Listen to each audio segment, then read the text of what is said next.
আচ্ছা, আমরা যারা কন্যা সন্তানের মা, তারা কি ভাবছি যে কন্যা সন্তান জন্ম দিয়ে কি আমরা ভুল করেছি কোথাও? বুঝতেই পারছো কি নিয়ে আজকের ভিডিওটা।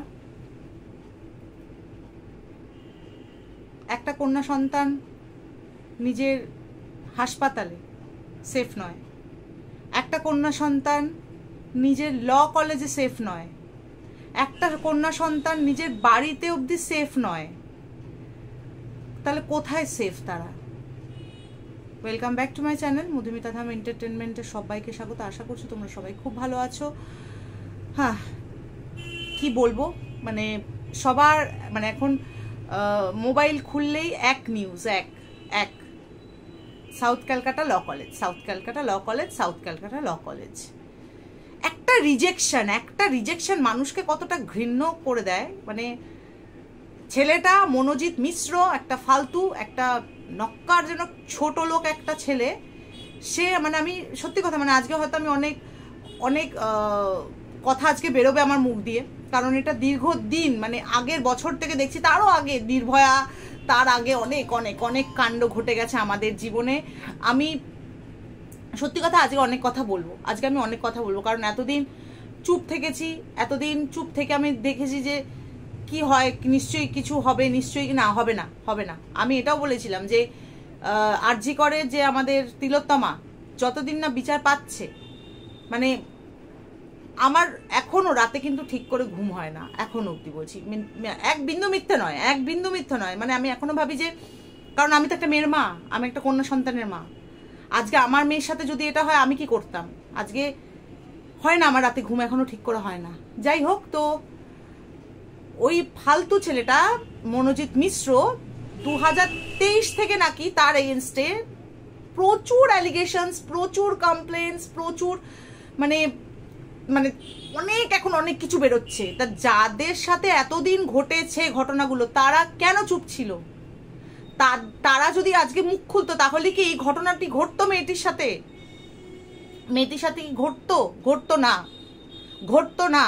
একটা মেয়েকে ওপেন প্রস্তাব দিচ্ছে আমার সাথে প্রেম করো, মেয়েটা না করে দিচ্ছে। আমার একটা স্টেডি রিলেশনশিপ আছে, ছেলেটারও একটা স্টেডি রিলেশনশিপ আছে, মনোজিৎ মিশ্ররও একটা স্টেডি রিলেশনশিপ আছে, বাট তারপরেও মেয়েটাকে প্রস্তাব দিচ্ছে, মেয়েটা না করে দিয়েছে। তারপরে মেয়েটির সাথে ঘৃণ্যতম জঘন্যতম কাজ করেছে, নারকেও। মানে এটা আমার সিরিয়াসলি, মানে আমার না মাঝে মাঝে মনে হয় না, এই দীর্ঘদিন যে কোর্টে কেসগুলো চলছে, দীর্ঘদিন ওর লয়ার তো আবার লাভ বাইটস বলছে, মানে মনোজিৎ মিশ্র আরেকটা অপদার্থ উকিল, ওকে আবার বলছে লাভ বাইট। আর নিজের সেলফ ডিফেন্সের মানে বাইট বোঝা যায় যে নিজেকে ডিফেন্স করতে গিয়ে, সেলফ ডিফেন্স করতে গিয়ে কাউকে যদি আঁচড়ানো হয়, কামড়ানো হয়, সেটার বাইট বোঝেন উনি? হয়তো উনার পরিবারের কারোর সাথে হয়নি বলে এটা উনি আজকে লাভ বাইট বলছেন। যদি উনার পরিবারের সাথে যদি কিছু হতো তাহলে উনি আর লাভ বাইট বলতেন না, তিনিও আজ মনোজিৎ মিশ্রের এগেনস্টে দাঁড়িয়ে কথা বলতেন। আর মানে আশ্চর্য হয়ে যাচ্ছে আমাদের রাজ্যের মানে সেরা সেরা সেরা যিনি আছেন মানে পদে, মুখ্যমন্ত্রী, মানে আশ্চর্য। মানে উনি চুপ, ওনার কোনো ক্ষমতা নেই। মানে জানি না, মানে আজকে হয়তো সেদিনকে রাস্তা দিয়ে একটা খুব আমার হাসি পাচ্ছিল, একটা ছেলেকে বলছে যে যা তোকে আর খিস্তি করবো না, তুই আমাদের বাংলার মুখ্যমন্ত্রী, যা তোকে খিস্তি করলাম না, তুই আমাদের বাংলার মুখ্যমন্ত্রী। মানে এইটা নাকি একটা খিস্তি হয়ে গেল, এটা একটা গালাগাল। মানে সিরিয়াসলি এটা একটা গালাগাল। মানে আমাদের রাজ্য, মানে কাউকে যদি এখন প্রচন্ড রাগ ওঠে কারোর উপর, প্রচন্ড যদি মনে হয় যে খিস্তি দিতে পারছি না, স্ল্যাং ল্যাঙ্গুয়েজ ইউজ করতে পারছি না, তাহলে তুই আমাদের বাংলার মুখ্যমন্ত্রী। মানে এইটা তাহলে কি মানে গালাগালে যাচ্ছে না তো ব্যাপারটা? আর 2023 থেকে যখন এই ঘটনাগুলো ঘটছে, জানি না মেয়েগুলো কেন চুপ ছিল, আজকে হঠাৎ করে কেন সরব হচ্ছে। মানে আমি ভয়ে অ্যাসিড মেরে দেবে, তাহলে তো আজকে তাদের লোকজন তো করতে পারে। আজকে তোমরা যখন মুখ খুলছো তাহলে তো আজকে তোমরা কি কালকে সেফ থাকবে, এটা কি তোমরা বলতে পারো? কিন্তু যেদিনকে ঘটনাটা ঘটেছে সেদিনকে যদি তোমরা মুখ খুলতে, আজকে এতটা হয়তো বাড়াবাড়ি সে করতো না।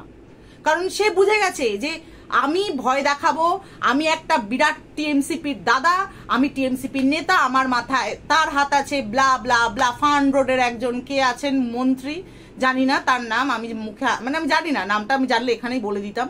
তো ফান রোডের কোন যেদিনকে ঘটনাটা ঘটেছে 25শে জুন রাত্রেবেলায় 10টা নাগাদ না 10:30টা নাগাদ উনি মনোজিৎ মিশ্র ওই বাড়িতে গিয়েছিল, মানে ওনার সাথে দেখা করতে, মন্ত্রী যদি বাঁচায়, কারণ মন্ত্রী তো আগেও হাত রেখেছে মাথায়।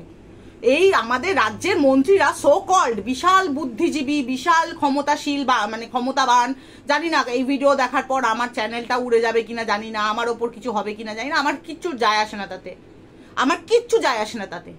কারণ এবার এই সময় এসে গেছে মুখ খোলার, এখন আর এনিয়ে বেনিয়ে চুপ করে থেকে হবে না, এইভাবে হবে না। কারণ আমাদের প্রত্যেকটা আমাদের সন্তানরা আজকে সেফ আছে কিনা, আমি সত্যি কথা মানে আজকে আমার বাচ্চাটা ছোট, আমার বাচ্চাটা কালকে বড় হবে, নিশ্চয়ই বড় হবে, আমি যদি কালকে বাইরে পড়তে পাঠাই আমি কি ঘুমোতে পারবো রাত্রেবেলা?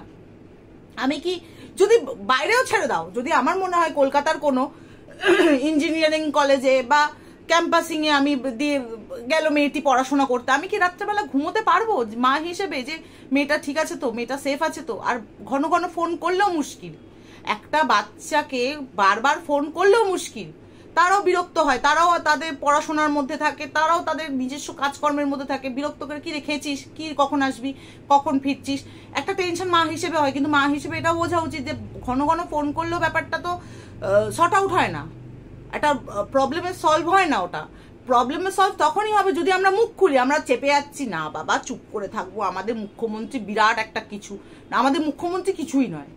আজকে আমি এখানে মানে ওপেন বসে বলছি, যদি উনি বিরাট একটা কিছু হতেন না, তাহলে আজকে আমাদের মানে বলতেও খারাপ লাগছে, পার্ক স্ট্রিটে যখন জিনিসটা ঘটেছিল, ঘটনাটি ঘটেছিল, তখন কি বলা হয়েছিল? মেয়েটার চরিত্রের দোষ। আমি ড্রিঙ্ক করতে পারি, আমি স্মোক করতে পারি, সেটা আমার ব্যক্তিগত ব্যাপার, আমি যদি খারাপ কাজও করি, কিন্তু আমার বিরুদ্ধে, আমার ইচ্ছের বিরুদ্ধে যদি আমার সাথে কেউ অন্যায় করে, সেটাকে অন্যায় বলা হয়, সেটাকে অন্যায় বলা হয়। একজন প্রস্টিটিউটের সাথেও যদি যেই জিনিসটা করা হয়, তাহলে সেটা অন্যায়, ইচ্ছার বিরুদ্ধে। তখন থেকেই মানে পার্ক স্ট্রিট নিয়ে একটা না আমাদের মধ্যে একটা ফোবিয়া এসে গেছিল, যে পার্ক স্ট্রিটে যাবো না বাবা, পার্ক স্ট্রিটে যাবো না বাবা, এই রাত্রেবেলা এইসব ঘটনা ঘটে। কি হচ্ছে পার্ক স্ট্রিট? আরজিকর একটা হসপিটাল, আরজিকর আমার বাড়ির, আমি পাইকপাড়ায় বাড়ি, পাইকপাড়া থেকে আরজিকর কতটুকু? আরজিকরেও একটা ডাক্তার সেফ নয়, হত্যা করে দিয়ে চলে যাচ্ছে, মানে ধরা পড়ছে না, মানে এরকম মুখ্যমন্ত্রী বিশাল একটা ব্যাপার, এত ক্ষমতা মুখ্যমন্ত্রীর আমাদের রাজ্যের। আজকে এই ঘটনাটা ঘটে গেল, মুখ্যমন্ত্রীর আমি এখন অব্দি কিছু দেখলাম না, মুখ্যমন্ত্রী চুপ। কেন চুপ? আপনি কথা বলুন ম্যাডাম, আপনি বলুন যে মেয়েটা কেন গেছিল রাত্রেবেলা, মেয়েটাকে কেন ডাকা হলো, মেয়েটাই বা কেন গেল? সবকিছু তো মেয়েদের নামই দোষটা পড়ে। যেমন মুখ্যমন্ত্রী বলেছিলেন রাত্রেবেলা বেশি রাত করে মেয়েদের বেরোতে দেওয়া যাবে না। কেন? অনেক মেয়েরা বিপিএল সেক্টরে চাকরি করে, অনেক মেয়েরা চাকরি করে রাত্রেবেলা বাড়ি ফেরে, তা তারা চাকরি করবে না? এমনও আছে যে যারা চাকরি করে তাদের সংসার টানছে, চাকরি করে মেয়েটার পুরো পরিবার টানছে, রাত্রেবেলা ফেরে সৎ পথে রোজগার করে, তা সেই মেয়েটা বাড়ি ফিরবে না? সেই মেয়েটা কি বাড়িতে বসে থাকবে যদি তার সাথে কোনো দুর্ঘটনা ঘটে যায় সেই জন্য? আশ্চর্য! আপনি একজন ভদ্র মানে মহিলা হয়ে আপনি কি করে একজন মহিলার এগেনস্টে এই কথাগুলো বলেন? মানে আমরা মেয়েরা তো সবসময় ভাবি। আর আমি আরেকটা কথা বলি, আমি কিন্তু কোনো লক্ষ্মী ভান্ডার নিই না, আমি এখনই বলে দিলাম। হয়তো আমার ভিডিও দেখে অনেকে ভাবছো যে বাবা বিশাল বড় বড় কথা, না আমি নিই না, আমি নিই না। আমার বাবা একজন সরকারি চাকুরে ছিলেন, বাবা মারা যাওয়ার পরও বাবার আমি পেনশন তারপরে নিইনি, আমি পেনশন অ্যাপ্লাই করিনি। আমার পরিবারের প্রত্যেকে বলেছিল কি রে পেনশন অ্যাপ্লাই কর, না আমি পেনশন অ্যাপ্লাই করিনি। মানে আমার প্রশ্ন হচ্ছে একটাই, যে এই জিনিসগুলো মানে আজকে কি বলবো, মানে এত কথা হারিয়ে যাচ্ছে আমার। মানে আজকে এগুলো তো রেজিস্টার্ড, মানে এগুলো মিডিয়া কভার করছে, মেয়েটাকে থ্রেট করা হয়েছিল, এই বলবি না তাহলে কিন্তু তোর বোন আছে, এই আছে সেই আছে, তোর বাড়িতে এই হয়ে যাবে, তোর করে দেবো, পিন্ডি চটকে দেবো, এসব তো বলেছে ছেলেটা। ফালতু একটা ছেলে, ওটার উকিলটা তো আরেকটা ফালতু একটা লোক, ফালতু কথাবার্তা বলে যাচ্ছে। মানে একটা মেয়ে মানে কি করে বলছে কথাগুলো, মানে নিশ্চয়ই তোমরা দেখে নিয়েছো এতক্ষণে তার উকিল নোংরা যে কথাগুলো বলেছে, কি করে বলতে পারছে? দিনের পর দিন একটার পর একটা ঘটনা ঘটে চলেছে। এই ঘটনাগুলো আমাদের সামনে আসছে, এখনো প্রচুর ঘটনা আছে যেগুলো গ্রামে হচ্ছে, গঞ্জে হচ্ছে। সেই ঘটনাগুলো আমাদের কানে কি আমরা কিছু জানতেও পাচ্ছি না। তাই এগুলো শেষটা কবে হবে? মেয়েরা কি ভোগ্যপণ্য? মেয়েদের ওপর কি টর্চার করার জন্য কি মেয়েদের জন্ম হয়েছে? যে মেয়েরা রান্না করবে, বাসন মাজবে, ঘর মুছবে, সন্তান জন্ম দেবে, তারপরে মেয়েদের সাথে এই নোংরামিগুলো হবে? এই বেজন্মাগুলো, এই মনোজিৎ মিশ্র তো কারুর ছেলে, সেও তো কোনো মায়ের পেট থেকে বেরিয়েছে, অন্তত বোঝা উচিত, মাটাকে তো অন্তত রেসপেক্ট করা উচিত। আর করবেটা কি করে? যার মাথার ওপর টিএমসিপির হাত আছে, মানে সত্যি কথা, মানে এতদিন আমি কোনো কথা বলিনি, মানে মানে আমি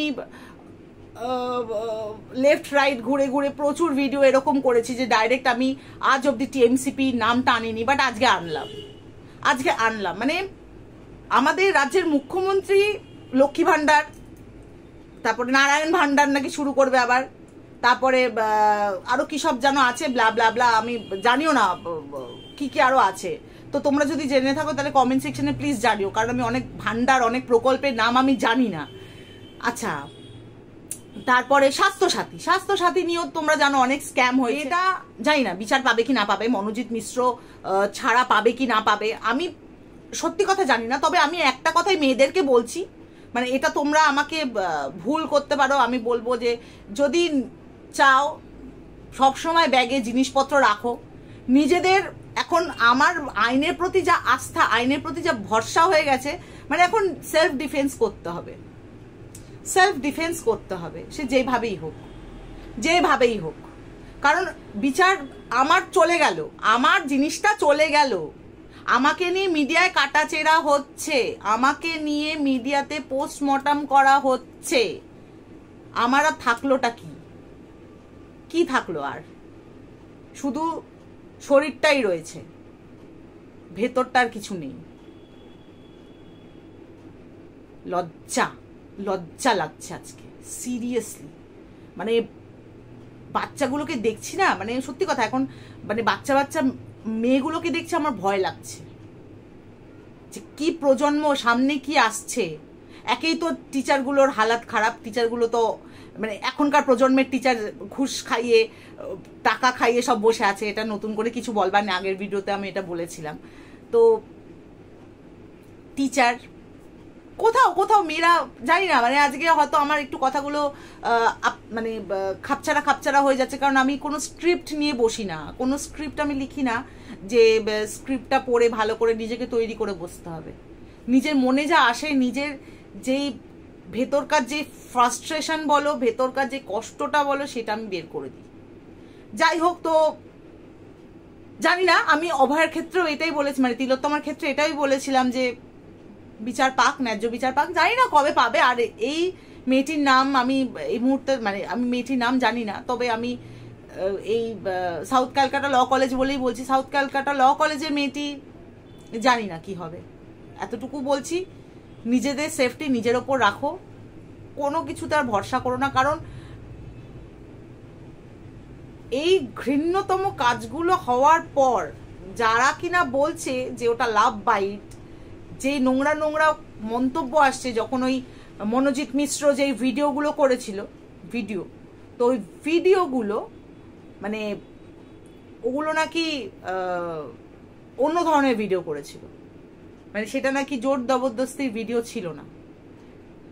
সে তার উকিলটা, এতক্ষণ তোমরা দেখেও নিয়েছো, তার উকিলটা এটাই বলছে। লজ্জা যাদের উকিল, জানি না, মানে উকিলরাও টাকা, সামান্য কিছু টাকার জন্য, একটা কেসের জন্য কতটাই বা নিচে নামতে পারে। আর ক্ষমতা অবশ্যই টিএমসিপি আস্থা আছে আমার এই সরকারের ওপর। জানি না, খুব তাড়াতাড়ি আরো বেকারের সংখ্যা বাড়বে, আরো মানুষ আরো রাহাজানি করবে, ওপেন বন্দুক দেখিয়ে ইয়ে করবে, রাহাজানি যা হচ্ছে আর কি, এসব হবে, এসব চলতে থাকবে।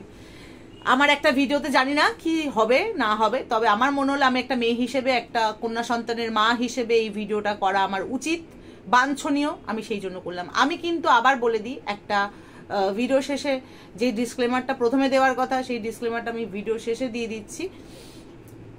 এই মানে আমি ব্যক্তিগত আমি কোনো পার্টির বিরুদ্ধে বা কোনো পার্টির সপক্ষে নই। যে আমাকে বা যে আমাদের জন্য কাজ করবে, যে আমাদের জন্য সুন্দর ব্যবস্থা করবে, কোনো রকম কোনো এই যেটা আমাদের এখন চলছে, মানে এটা আমার কাছে দুঃস্বপ্ন যে ঘরে ঘরে সবাই চাকরি পাচ্ছে, ঘরে ঘরে বেকারত্ব কমে যাচ্ছে, রোগ ভোগ নেই, অনেক দূরে রোগ ভোগ। তো এগুলো আমার কাছে স্বপ্নের জায়গা আর কি। তো যাই হোক, তো চলো আর ভিডিওটা আর বড় করবো না বা ভাট বকে। তো চলো আজকে ভিডিওটা এখানেই শেষ করলাম। জানি না তোমাদেরকে কতটা কি বোঝাতে পারলাম, নিজের ফার্স্ট্রেশন আমি ক্যামেরা খুলে বলে দিলাম।